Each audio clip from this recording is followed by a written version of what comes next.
안녕하세요. 김철회입니다. 행정학도를 위한 공공경제론 2022 제 11장의 두 번째 강의 올려드리도록 하겠습니다.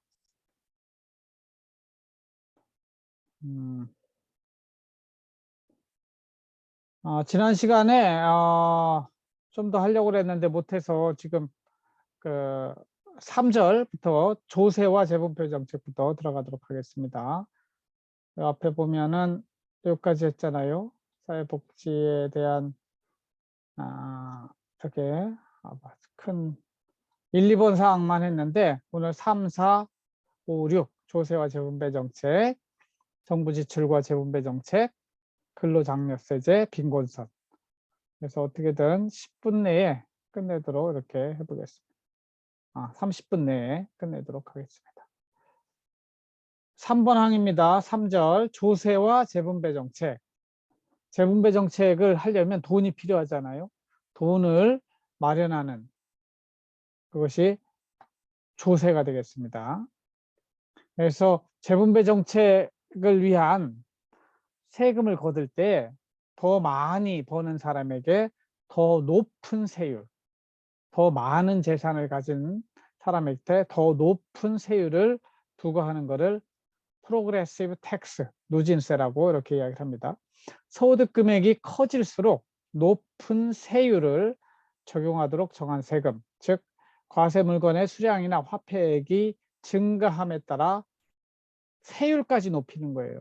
세율까지. 그냥 똑같은 세율로 해도 더 많이 받지만 세율 자체를 높여버리는 거죠. 그래서 높은 세율이 적용되는 조세를 누진세, 이렇게 나머지 내용은 들어보세요. 그래서 누진세, 비례세, 역진세는 어떻게 다른가, 이 그래프를 여러분 보셔야 되는데, taxable income, 소득이에요. 소득이 증가함에 따라서 똑같은 세율을 부과하는 거죠. proportional tax. 그래서 이거는 비례세라고 합니다. 이 파란색은. 반면에 소득이 증가할수록 더 낮은 세율을 부과하는 것, 이거는 역진세, regressive tax system이라고 이렇게 이야기합니다. 반면에 우리가 다루는 것처럼 소득이 증가함에 따라서 세율이 더 높아지는 것을 progressive tax, 누진세 이렇게 부릅니다. 그래서 누진세라고 하는 것은 소득과 재산이 더 많으면 더 세율을 높게 하는 것이고, 비례세는 소득과 관계없이 모든 소비자에게 동일한 세율, 부가가치세가 그렇습니다. 부가가치세는 10%, 무조건 부자든 가난한 사람이든 10%를 부과하는 게 비례세라고 그래요. 역진세라고 하는 거는 소득이 많을수록 낮은 세율을 적용하는 건데, 이런 거는 실제로는 없고요.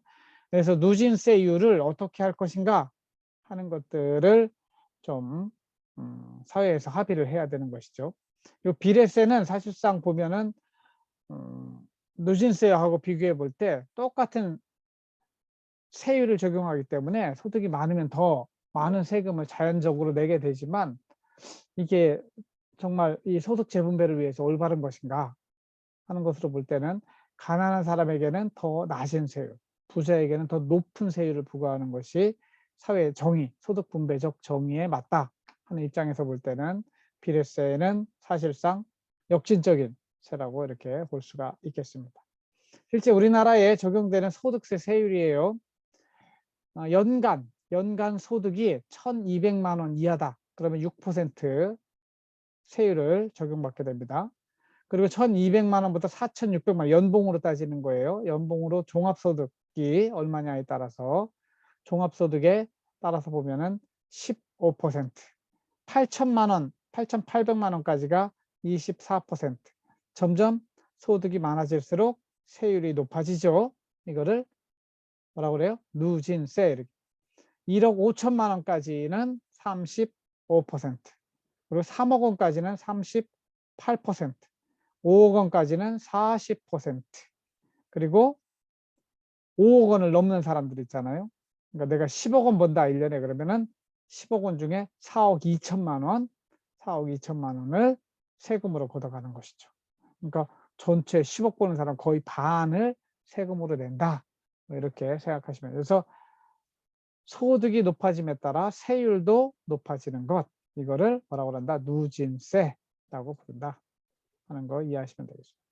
그다음에 정부 지출을 통한 사회복지정책이 있는데 사회보장제도라는 걸 이 세 개로 나눕니다. 첫 번째는 사회보험, 공공부조, 사회복지 서비스는 보험이라고 하는 거는 보험료를 내야 돼요. 그래서 4대 보험이 우리나라는 사회보험에 적용되는데 국민연금, 건강보험, 산재보험, 고용보험 이거는 다 보험료를 내는 거예요. 보험료를 내고 또한 사회보험의 혜택을 받는 것이죠. 이건 사회보험. 반면에 돈이 없는 사람들은 보험료를 못 내요. 이 저소득층은 보험료를 낼 수 없는 사람들에게 대해서는 국가가 돈을 내지 않더라도 밑바닥 3%, 3.5%, 5천만 명에 3% 하면 150만 명, 3.5% 하면 한 200만 명의 저소득층, 사회적 취약계층에 대해서는 보험료를 내지 않아요. 그냥 국민이 낸 세금으로, 조세로 생계급여, 의료급여, 자활, 교육, 해상급여, 장제급여, 주거급여를 제공하게 돼 있어요. 이거는 밑바닥 200만 명 정도에 해당이 되는 겁니다. 그 다음에 사회복지 서비스라고 하는 거는 요 특정한 사람들에 따라서 아픈 사람, 장애인들, 노인들, 그 다음에 뭐 어린이들, 그래서 국가가 실제 이 사회복지 서비스를 집행하는 건 지방자치단체가 하게 되는데 국가가 국가 보조금을 지방자치단체에 주게 돼 있어요. 그래서 아동, 영유아, 어린이집 말이에요. 노인, 장애인 뭐 이런 사람들에 대해서 사회복지 서비스를 그래서 세 가지 종류가 있어요. 사회보험, 공공부조, 그다음에 사회복지 서비스가 있다. 이렇게 이해하시면 되겠습니다. 여러분들이 실제 나중에 시험을 볼 때도 선별적 복지, 보편적 복지 이러면서 문제가 나가는 경우가 많아요. 선별적 복지라고 하는 것은 선별적으로 특별한 사람에 대해서만 복지 제도를 적용하는 거예요. 보편적 복지는 묻지도 않고 따지지도 않고 전체 국민이면 그냥 똑같이 해주는 게 보편적 복지예요. 그래서 대표적인 게 무상급식이었어요. 무상급식이라고 하는 것은 그동안은 부자들은 돈을 내고 밥을 먹었지만 가난한 사람들은 돈을 안 내고 먹었단 말이에요. 그렇게 선별하는 것이 잘못된 것이다. 왜냐하면 그것을 공짜로 밥 먹는 사람들이 알고 친구들이 알고 쟤는 공짜로 밥 먹는 가난한 애야. 이렇게 낙인을 찍는다는 거죠. 이런 문제가 있기 때문에 이게 아니고 무상급식으로 가야 된다. 이렇게 주장하는 게 보편적 복지가 되겠습니다. 선별적 복지라고 하는 것은 복지가 필요한 특정한 대상을 선별하여 복지를 제공하는 걸 선별적 복지라고 하고 저소득층에 대해서만 공짜로 밥을 제공하는 무상급식이 되겠습니다. 이렇게 하면은 저소득층에 대해서만 세금이 들어가기 때문에 예산을 절감할 수 있죠. 반면에 단점은 스티그마라고 하는 낙인 효과, 쟤는 가난한 집애야 하는 주운 글씨라고도 부르는데 낙인 효과가 있게 됩니다. 반면에 보편적 복지는 모든 사람에게 묻지도 않고 따지지도 않고 공짜로 복지를 제공하는 것이죠. 예를 들면 모든 학생에게 무상급식을 실시하는 것이고 기본소득도 전체 보편적 복지라고 볼 수 있겠습니다. 장점은 낙인 효과가 없고 저소득층의 사기가 올라갑니다. 그러나 이렇게 하게 되면 돈이 엄청 많이 사용되고 부자들에게도 혜택을 주는 것이 올바른 것이냐 이렇게 되면 비효율적이다 이런 주장을 할 수가 있습니다. 그래서 나는 이 둘 중에 어디에 입장에 서 있는가 나중에 면접 시험을 본다 하더라도 그런 것을 논리적으로 설명할 수 있으면 돼요. 둘 중에 정답은 없습니다. 진보주의자들은 보편적 복지를 강조하고 주로 보수주의자들은 선별적 복지를 강조하는데 요즘은 소상공인들을 어떻게 도와줘야 될 것인가 이 부분에 대해서도 선별적 복지냐 보편적 복지냐의 관념이 또 적용되기도 합니다. 그래서 저는 개인적으로 밥 먹는 문제, 급식의 문제는 무상급식, 보편적 복지가 맞다고 보고요. 그 밖에 요 소상공인들 해주는 것은 기본적으로 한 4,500만 원 보편적 복지로 주되 나머지는 좀 선별해서 주는 이런 믹스드, 이게 혼합된 방식의 복지 정책이 더 적합하다. 이런 생각을 가지고 있습니다. 그 다음에 국가가 할 것이냐 자치단체가 할 것이냐 하는 것이에요. 큰 그림 속에서 전체 우리나라 5천만 명 다 포함해서 복지정책을 하는 게 국가고, 반면에 지방마다 대전시, 대덕구가 있듯이 이렇게 할 수도 있거든요. 그래서 자치단체별로 복지를 좀 다르게 할 수 있는데, 이렇게 다르게 하는 것이 바람직한 것인가 하는 거에 대한 논의가 필요합니다. 저는 개인적으로 출산 장려금 이런 것들 따져보면 어느 지역은 막 2천만 원 주는 데도 있어요. 근데 어디는 안 주는 데도 있어요.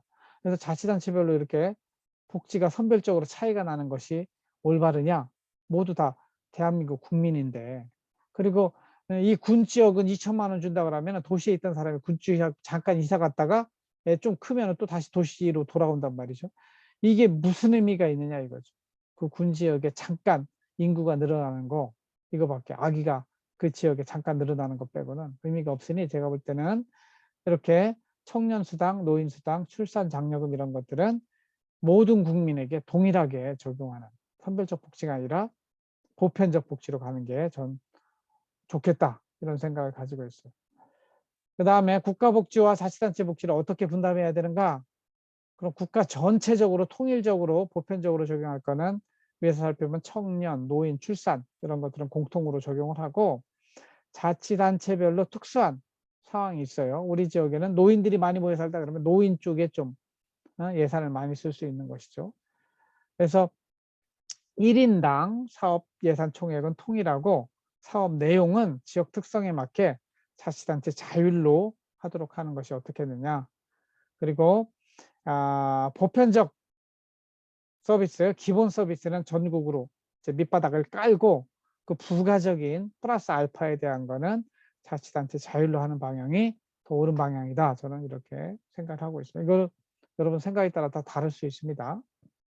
그 다음에 근로장려세제, 이렇게 알아야 돼요. 다른 말로는 네거티브 인컴 텍스, 그래요. 부의 소득세 이렇게도 부르는데, 한경 경제용어사전입니다. 빈곤 계층의 개인과 가족을 위한 재무 원조를 제공하기 위해 제한된 제도. 생계 수준 이하의 소득을 나타내는 납세 신고의 제출 이후에 저소득층은 부의 소득세라고 불리는 직접 보조금을 받게 된다. 소득세 그러면은 돈을 내는 거잖아요. 근데 마이너스 소득세이기 때문에 돈을 받는 거예요. 이거는 그러니까 보조금이에요. 보조금. 그런데 어떻게 하는 거예요? 보조금을 이렇게 이름 붙이고, 그 뒤에 보면은 예를 들면 내가 지금 하나도 버는 게 없어요. 인컴이, 소득이 하나도 없어요. 그래도 부의 소득세 600불을 주는 거예요. 그래서 300불, 이렇게 택서블 인컴을 600으로 하고 텍스를 300불 해가지고 300불을 주는 거, 이건 보조금이죠. 내가 300불의 월급을 받는다 그러면은 이때는 택서블 인컴이 150불을 더 줘요. 마이너스니까. 이거 마이너스라는 거는 주는 보조금을 말해요. 보조금을 줘서 450불이 되도록 애프터 텍스 인컴이 되는 것이죠. 그래서 일자리가 없는 사람도 300불을 받게 되고, 300불어치 일자리가 있는 사람은 150불을 보조금으로 받아서 450이 되고, 600불 버는 사람에 대해서는 세금도 없으니까 그대로 자기 번 돈으로 쓰는 거죠. 반면에 600불 넘는 사람들은 많이 버는 사람들이니까 900불이 되면은 실제 세금을 플러스 세금을 내요. 그러니까 900에서 150 빼면 750불의 가처분 소득을 갖게 됩니다. 세후에. 1200불 버는 사람은 300불 세금 내고 900불로 쓰게 되는 것이죠. 그래서 600불, 900불에서 2000불 이런 사람들은 실제 소득세를 플러스의 소득세를 내는 것이 되고, 600불 미만인 사람들, 300불 또는 소득이 없는 사람들에 대해서는 마이너스 세금, 즉 보조금을 주는 것이 되겠죠. 이렇게 적용하는 것을 부의 소득세, 네거티브 인컴 텍스라고 부릅니다. 그래서 미국에서는 이거를 EITC, 이렇게 Earned Income Tax Credit 해가지고 EITC is a refundable tax credit designed to encourage low-income people to work more. 그러니까 소득이 낮은 사람들도 내가 일을 안 하는 것보다는 일을 해야, 일을 안 하고 있을 때는 내 가처분 소득이 300불밖에 안 되잖아. 내가 일을 했더니 450불을 한 달에 쓸 수 있단 말이죠. 그래서 이 저소득층에 있는 사람들도 좀 더 일을 할 수 있도록 근로를 장려하기 위해서 만들어진 세금이 뭐다? 부의소득세주고 부의소득세, 네거티브 인컴 텍스라고 부르고 미국에서는 이걸 EITC라고 부른다. 이 정도 개념만 파악하고 계시면 되고 우리나라는 이걸 뭐라고 부르냐면 근로장려금 제도라고 그래요. 근로장려금이라고 하는 거는 소득과 재산이 일정 금액 미만인 근로자, 가난한 사람들이에요. 가난한 사람들이 일하는 만큼 가구원 구성과 총 급여액에 따라 근로장려금, 그러니까 텍스지만 장려금이니까 마이너스 텍스를 마이너스 세금을 부여하여, 그러니까 장려금을 지급하여 좀 더 열심히 일할 수 있도록 해주는 제도가 근로장려금 제도다. 그래서 단독 가구, 꽃벌이 가구, 맞벌이 가구에 따라서 요 아까 급여 총액에 따라서 근로장려금을 부여합니다. 그러니까 너는 일 안 하지 않고 정부 보조금 받으면 조금밖에 못 받지만 너가 일을 하면 네가 일해서 번 돈하고 정부가 주는 돈하고 해서 더 가처분 소득이 늘어나니까 일 좀 해라 이렇게 권면하는 제도가 바로 근로장려금 제도가 되겠습니다. 그래서 이거 그래프로 따지면 아예 일을 하지 않으면 그때는 근로장려금만 최저생계비만 받게 됩니다. 그런데 봐서 이제 일을 좀 더 하게 되면 총 급여액이 이렇게 늘어나게 되는 것이죠. 아예 이제 일을 안 한다 상태라도 그럼 최저 생계비를 주지만 일을 하면 좀 더 실제 자기가 먹고 살 수 있는 그 총액이 늘어나는 그런 것들을 의미하고 있습니다. 이 그래프도 좀 살펴보세요. 이런 정책을 추진할 때 중요한 게 빈곤선이라는 게 있어요. 빈곤선. 그러면 누가 가난한 사람인가? 빈곤을 영어로는 poverty라고 해요. poverty line이라고 하는데 poor 그러잖아요. 가난한 사람 P-O-O-R poor라고 하는데 poor의 명사형이 poverty예요. poor, poverty. 가난한 사람이 누군가를 결정하는 선을 빈곤선 이렇게 부릅니다. 육체적 능률을 유지하는 데 필요한 최소한도의 생활 수준, 개념적으로 그러는데 영국의 사회학자인 라운트리라는 사람이 요 논문에서 빈곤선이라고 하는 개념을 만들어냅니다. 그래서 이념적으로는 기본적인 생활을 하지 못하는 사람들이 월 얼마를 받아야 월 얼마, 이게 사실은 최저임금의 기준도 되는 것이죠. 월 얼마를 받아야 가난한 사람이라고 볼 수 있겠는가? 그 선을 할 때 최소한도의 생활 수준을 하기 위한 월급 수준이라고 하는 거죠. 이거를 1급 수준으로 하면 일당 수준, 뭐 이렇게, 그러면 시급으로 따지면 시급 수준, 이렇게 생각할 수 있겠습니다. 그래서 라운트리는 이걸 가지고 1차 빈곤선, 2차 빈곤선, 뭐 이렇게 구별해서 이 빈곤선을 도출하려면 실제로 한 달 살아가려면 뭐가 필요해요? 음식물 필요하죠. 집세, 가게 잡비 이런 비용들을 이렇게 따져봐 가지고 서울에서는 한 달 살아가려면 얼마가 필요하네. 근데 그 돈이 없으면 빈곤한 사람들이 되는 것이죠. 그럼 대전에서 살아가는데 한 달 집세, 음식물, 뭐 잡비 이런 거 포함하면 얼마 정도가 필요한데 그 이하의 벌이가 한 달 월급이 그 이하이면 그런 사람은 빈곤한 사람이다, 가난한 사람이다 이렇게 하는 것이죠. 영어로는 poverty line, the poverty threshold. threshold는 문지방이라고 하는 거예요. 이게 언덕이라고 해요. poverty threshold or poverty line is the minimum level of income deemed adequate in a given country. 각 나라마다 좀 다른 것이죠. 여기 뭐 읽어보시고.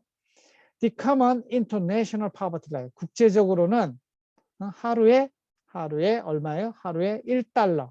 roughly. 2008년의 얘기입니다. 세계은행이 came out with a revised figure. 여기서는 뭐라고 그랬냐면 1.25불. 1달러가 우리나라 돈으로 1,300원이잖아요. 그러니까 우리나라는 1,400원 가지고 못 살잖아요. 그러니까 굉장히 우리는 물가도 높고 부자 나라가 된 거예요.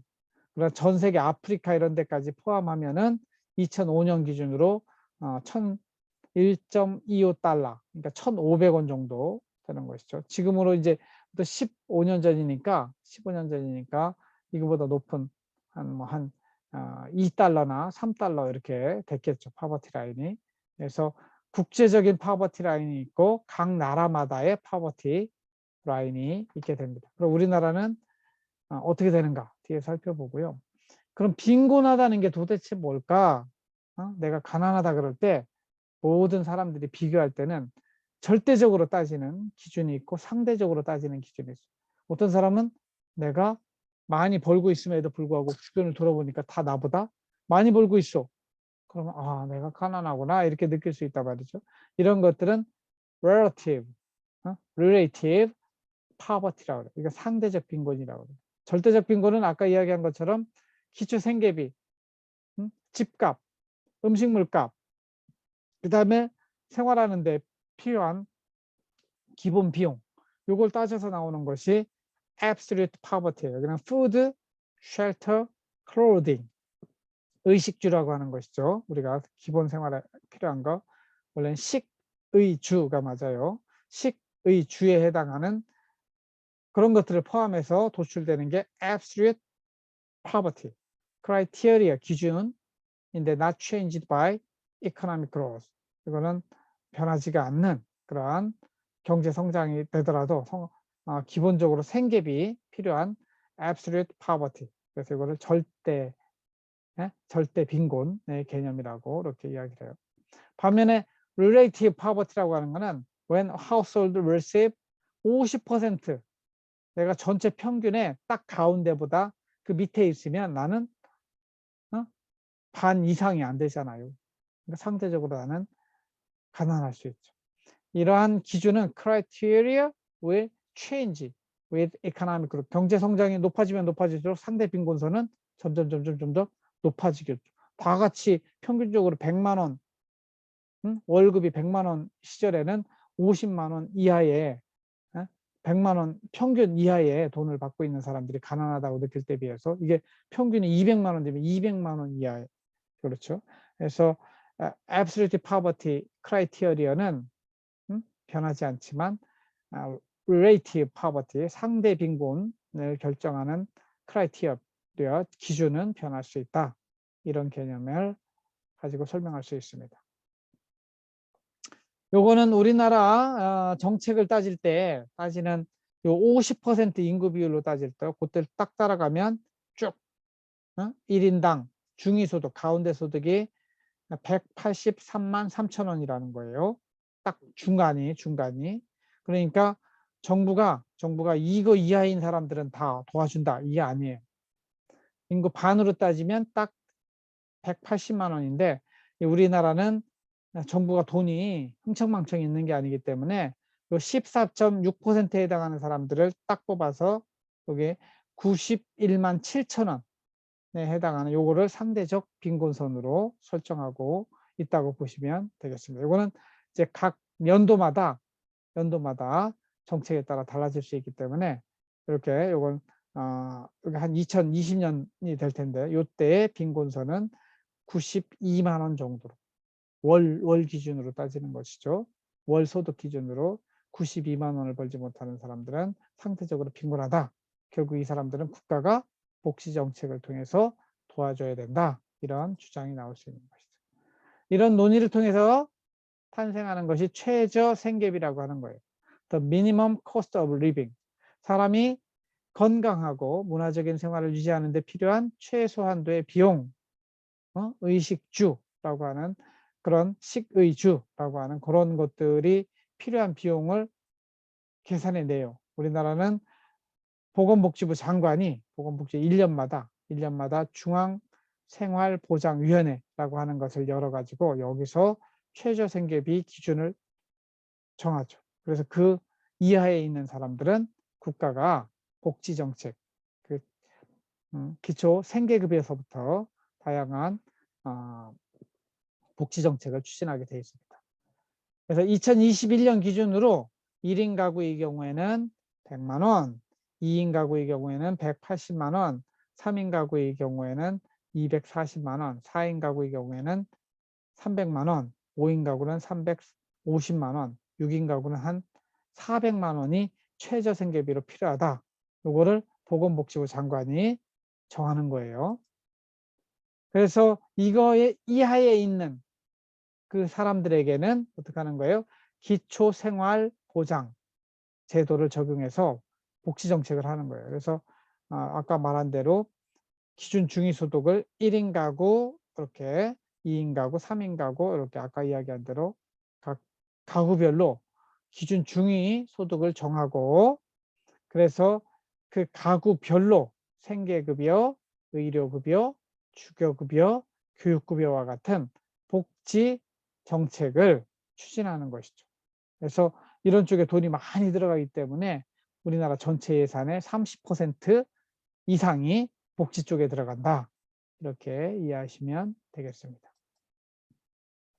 네, 이렇게 해서 제 11장 강의 동영상을 좀 두 번째 건 좀 전 강의가 많이 시간이 소요돼서 좀 빨리 끝냈는데 나머지 궁금한 사항들은 제가 대면 수업 시간에 여러분하고 토론하면서 보내도록 하겠습니다. 마지막으로 우리나라 사람이에요. 장하준 교수라고 영국 대학에 있는 아주 유명한 교수입니다. 장하준 교수가 한 이야기가 있어요. A well-designed welfare state can actually encourage people to take chances with their jobs and be more or less open to change. well-designed 사회복지정책이 사회복지국가 웰페어 스테이트 했잖아요. 복지국가가 잘 디자인되면 흥청망청 쓰는 게 아니고 누구에게 도움을 줄까 이런 것들이 잘 디자인되면 국민들을 좀 더 열심히 일자리를 얻게 하고 또 열심히 일할 수 있도록 하게 하는 encourage, 격려하는 그런 도구로 쓰일 수 있다는 거죠. 그래서 사회복지제도가 그냥 퍼주기식으로 설계되는 것이 아니고 정말 우리 나라가 건강한 공동체로 이어져 나갈 수 있도록 하는 그런 방향으로 설계될 필요가 있는 것이죠. 그래서 정권이 바뀌어도 정말 우리 안에 정말 억울하게 고생하는 사람들은 힘을 모아서 도와주는 그런 제도가 되어야 하겠지만 정말 그 제도를 이용해서 돈을 빼먹는 사람들이 있어요. 기초생계비를 받으면서 외제차 타고 다니는 사람들이 있어요. 이런 것들은 국가가 자본해서 그런 사람한테는 사회복지비가 들어가지 않도록 이렇게 잘 설계된 웰페어 스테이트를 만드는 것이 우리 대한민국의 과제라고 볼 수 있겠습니다. 이상으로 제 11장의 강의 동영상 모두 마치겠습니다. 나머지 내용은 우리 대면 수업 시간에 함께 토론하면서 배우도록 하겠습니다. 들어주셔서 감사하고 다음 시간에 또 만나 뵙도록 하겠습니다. 고맙습니다.